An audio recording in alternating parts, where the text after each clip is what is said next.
Well, I want to thank Governor Waltz, you folks at CBS, and of course the American people for tuning in this evening. And one of the issues we didn't talk about was energy. And I remember when I was being raised by my grandmother, when she didn't have enough money to turn on the heat some nights because Ohio gets pretty cold at night and because money was often very tight. And I believe, as a person who wants to be your next vice president, that we are a rich and prosperous enough country where every American, whether they're rich or poor, ought to be able to turn on their heat in the middle of a cold winter night. That's gotten more difficult thanks to Kamala Harris's energy policies. I believe that whether you're rich or poor, you ought to be able to afford a nice meal for your family. That's gotten harder because of Kamala Harris's policies.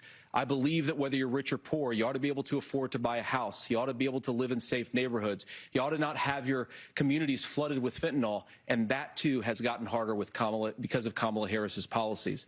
Now, I've been in politics long enough to do what Kamala Harris does when she stands before the American people and